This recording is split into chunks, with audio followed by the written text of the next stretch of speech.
एक ब्राह्मण था, उसके माता पिता बहुत बूढ़े थे। वो अपने माता पिता की हमेशा सेवा करता था और अपने माँ बाप को छोड़ के वो कहीं जा नहीं पाता था, क्योंकि माँ बाप उसके दोनों ही वृद्ध थे, उन्हीं की सेवा में वो लगा रहता था। अपने काम धंधे से आता, काम धंधा करता और इसके बाद वो अपने माता पिता की सेवा करता रहता था। एक दिन पड़ोस के कुछ लोग बाहर तीर्थ करने जा रहे थे, तीर्थ यात्रा के लिए जा रहे थे, तो उसका भी बड़ा मन हुआ कि अगल वाले अंकल, बगल वाले अंकल, सामने वाले अंकल सभी जा रहे हैं, मेरा भी मन हो रहा है, ऐसा लगता है कि मैं भी तीर्थ यात्रा करके आ जाऊं। तो मेरा भी बहुत मन हो रहा जाने का। तो उनके माता पिता ने कहा, भैया तुम चले जाओ, तुम्हें कोई नहीं रोक सकता है, हम लोग अपना जैसे भी अपना करते रहेंगे, तुम जाओ। उसने मन बनाया, वो भी तीर्थ यात्रा के लिए चल पड़ा। अब पूरे पड़ोस का पूरा एक बड़ा सा मेला, बड़ा सा ग्रुप जा रहा था, उन्हीं लोगों के साथ में वो भी हो लिया और चल दिया। चले, वो पूरा ग्रुप चला। चलते चलते जाकर एक हरिद्वार में एक स्थान था, वहाँ पे वो लोग रुके, सभी लोग रुके। उन्होंने देखा कि वहाँ उनका जिस उस ग्रुप के जो मुखिया थे, वो उनका गुरु आश्रम था, वो अपने गुरु आश्रम में रुके। तो देखते क्या है कि एक गुटिया में 3 लड़कियाँ रहती हैं। तीनों लड़कियाँ ऐसे मैले कुचैले कपड़े पहने हैं, और उस आश्रम में जितने लोग लेटे पड़े बैठे हैं, जितने लोग आ रहे हैं, सबकी सेवा में लग रही हैं, सबके हाथ पैर की सेवा करती हैं, उनके कपड़े भी उतार रही हैं, कपड़े धो रही हैं, खाना पीना, घर पूरे आश्रम की सफाई, खूब अच्छा सब काम करती हैं। करने के बाद जब शाम होती है तो क्या देखते हैं, उस एक कुटी में वे तीनों लड़कियां घुस जाती हैं, वहाँ से किसी सुंदरी बन के शाम को निकलती हैं। तो बड़े ध्यान से देखता रहा। देखने के बाद उसने पूछा, उससे रहा नहीं गया, तो उसने पूछा शाम को कि आप वही हैं जो सुबह सफाई कर रही थी, काम कर रही थी? आप शाम को तो बिल्कुल राजकुमारी जैसी लग रही हैं, ऐसा क्यों करती हैं आप? तो उन्होंने कहा, देखो मेरा नाम, पहली आई तो कहने लगी, मेरा नाम गंगा है, मेरा काम है दूसरों का उद्धार करना, मैं सबकी सेवा इसीलिए करती हूँ कि सारी जगत संसार का उद्धार करने के लिए मेरा जीवन हुआ है।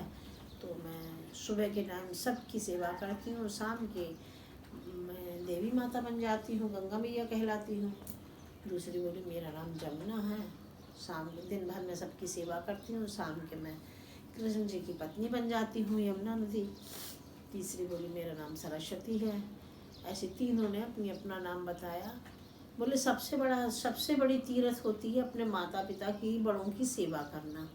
और जो लोग नहीं करते हैं, अपने माता पिता की सेवा से वंचित रह जाते हैं, रुक जाते हैं, नहीं करना चाहते, उनका जीवन बेकार है। तो सुनता रहा।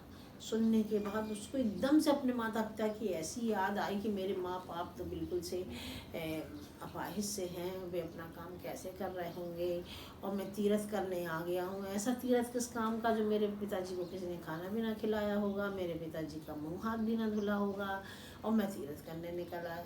एकदम से उसका मन उचाट हुआ उन गंगा जमुना यमुना की बातें सुनकर, और एकदम से भड़बड़ा गया। तो उन्होंने, गंगा जी ने उसके सिर पे हाथ फेरा, बोला, क्या बात इस तरह तुम क्यों भड़बड़ा गए हो? तो उसने कहा, बताया कि मैं अपने वृद्ध माता पिता को छोड़ के तीर्थ यात्रा करने के लिए ग्रुप में निकल आया हूँ, और मेरे माता पिता की तो इच्छा नहीं थी, लेकिन मेरी इच्छा थी तो मैं चला आया।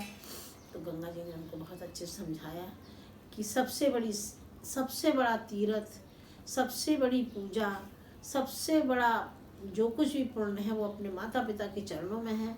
वहीं पूरे चारों धाम हैं, वहीं पूरी गंगा यमुना, पूरी नदियाँ और समुद्र का पानी उन्हीं के चरणों में है। हर व्यक्ति को अपने माता पिता की सेवा करना चाहिए। अपने माता पिता को दुखी अवस्था में छोड़ के घर से नहीं निकलना चाहिए था। वो लड़का वहीं पे सारा अपना सामान छोड़ के, अपने गुरु और ब्रह्म सब बंधु बांधवों को छोड़ के वो अपने घर आता है। तो देखता है उसके पिताजी बहुत दुखी और ऐसे पड़े हुए थे। उसको अपने ऊपर बहुत ग्लानि हुई और अपने माता पिता की सेवा में लग गया। उसकी समझ में आ गया कि माता पिता ही चारों धाम हैं, सारे तीर्थ हैं, इनकी सेवा हमको घर में बैठ के ही करना चाहिए। यही हमारा सबसे बड़ा पूजा और पुण्य है। अब आपको ये कहानी मेरी कैसी लगी मेरे बच्चों? अपने पड़ोस में अपने यहाँ सबको सुनाना। अच्छी लगे तो लाइक करना। बाय। अगली कहानी के साथ मिलते हैं।